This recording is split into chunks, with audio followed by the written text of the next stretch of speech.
Depending on who you are, today represents either a victory for the environment or a devastating blow to the Canadian economy. The Federal Court of Appeal has quashed construction approvals of the Trans Mountain Pipeline expansion, leaving the project in total limbo. A multi-billion-dollar project, don't forget, that the government now owns. The CBC's John Paul Tasker is here to walk us through this decision and what it means. Hey, JP, nice to see you. Hey. So what is the decision and what does it mean? Well, can I just start by saying I can't emphasize enough just how much of a nightmare scenario this really is for the Liberal government. This 266-page ruling from the Federal Court of Appeal is not good news for the Liberal government, especially on the day where Kinder Morgan's shareholders finally agreed to sell the thing to the federal government, right? So let's walk through what was actually at issue in the federal court's ruling this morning. Essentially, there are two major problems. One is the NEB's environmental assessment process. The National Energy Board, the energy regulator in this country, how it went about actually assessing whether this project should go ahead. The main issue for the federal court was that they didn't do anything on the marine issues. They didn't really study the impact that twinning this major pipeline would have on waters, coastal waters around the city of Burnaby, where the terminal for this proposed pipeline is going to be. And of course, that was an issue for them because they didn't consider what impact also would have on the southern resident killer whale population, which is, as you well know, Vashi, endangered. Number two, they also felt that the federal cabinet should not have made its decision on this pipeline based on the NEB's findings, but also because they didn't do enough consultation with Indigenous peoples, or at least that's what the federal court said. They said they did not adequately and meaningfully consult with Indigenous peoples before giving this project the green light, which did raise a couple eyebrows here in town, Vashi, as you know, because the government actually appointed a ministerial panel after the whole NEB process to actually get even more consultation, which was a year-long process. All that to say, this could add months, potentially years to the process, and it could mean that the federal government is on the hook for millions more dollars than it intended to spend on this project. And what has the reaction been like? Well, obviously panic in the oil patch. The people in Alberta are obviously counting on this project to get Canadian oil to Tidewater. It was kind of the project with the best prospects of success, especially with Energy East being off the table now. Indigenous peoples, of course, if it was a nightmare scenario for the Liberal government, it's a dream come true for Indigenous peoples in British Columbia who've been fighting years to kill this project. But it was also a chance for the Liberal government's political foes, their opponents, the opposition, to make some political hay. Take a look. What's clear today is that the Liberals had no plan, they had no idea what they were doing, and Canadian taxpayers and Canadian workers are suffering because of that. This government should absolutely stop the expansion and should consider all legal options to not move forward with the sale or the purchase itself. And of course, Vashi, there's no indication that the government will take Jagmeet Singh's advice on all this. All right, thanks a lot, JP. Thanks, Vashi. So what is the federal government going to do in response to the court's decision? Is this pipeline ever going to be built? Finance Minister Bill Morneau is in Toronto. Hi, Minister Morneau. Nice to see you again. Thanks for your time.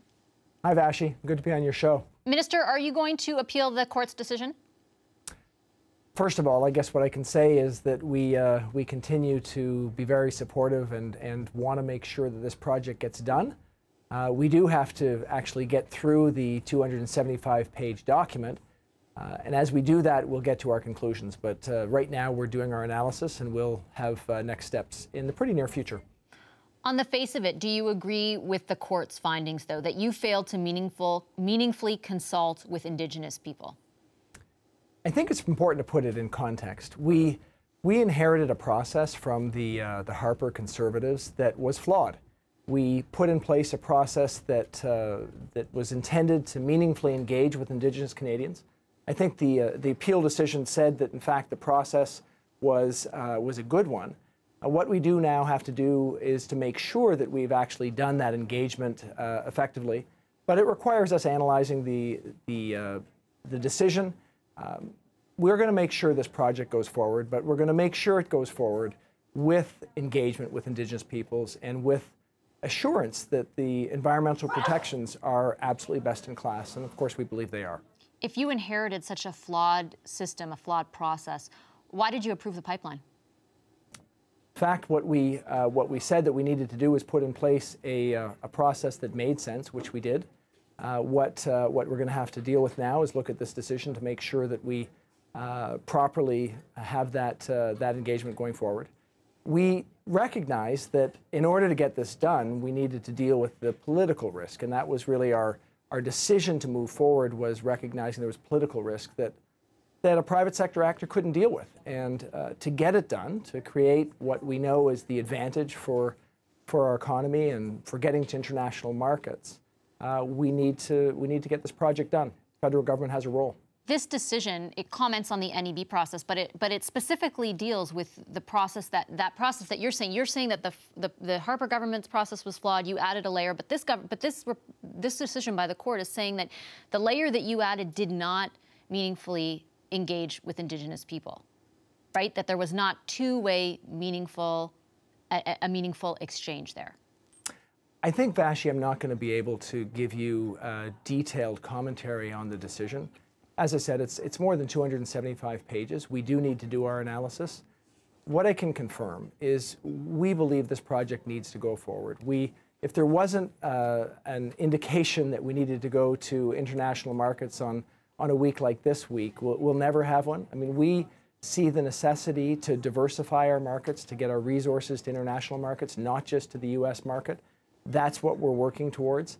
And we also realize that, as has been said today, that we need to engage in a meaningful way with Indigenous Canadians. That's always been our commitment. And we need to ensure that the environmental protections are there. But I'll remind you, this decision was taken before we put in place our Oceans Protection Plan on that front, which we see as having a really important impact on any environmental risks. So, look, we're going to have to take a close look at what this decision says. We're going to assure Canadians that we'll move forward with this project in a way that gets the benefits and deals with engaging meaningfully, so that we have the consultations required to move forward. It's not just this court's decision, though, that flagged that lack of engagement. In your own the report from your own ministerial panel, that process that you added to the one that the previous government used, there's a quote here: "There were common threads from presenters in every jurisdiction, even among those people who had negotiated benefit agreements and signed letters of support with Trans Mountain. Most said their rights were not respected and their concerns about impacts were ignored or at the very least minimized." So why didn't you take that into account when you decided to spend, $4 billion taxpayer dollars to buy this pipeline? We inherited something from the previous government. The Harper government did not get new pipelines to international markets. We looked at the scenario and said we've got to come up with a new consultation process that's more robust. We did that. We then realized that the only way we could deal with the political risk in this project is by actually taking it on federally, so that we could de-risk it. And that's critically important. If we want to get the benefits that we know are there, which are international markets for our resources, a world price for our resources, and do it in a way that consults with Indigenous peoples and that deals with the needed protections, we had to put in place a new approach. This, which we'll review, is going to enable us to do that. Of course, this is the sort of risk that substantiates our decision. We saw a political risk. We see now this risk. Private sector actors are not well geared to dealing with that. But isn't there a risk that this pipeline never gets built? And how much money are you willing to spend to mitigate that risk? We're going to get this pipeline built. We are going to move forward in a way that does have the engagement with Indigenous peoples required.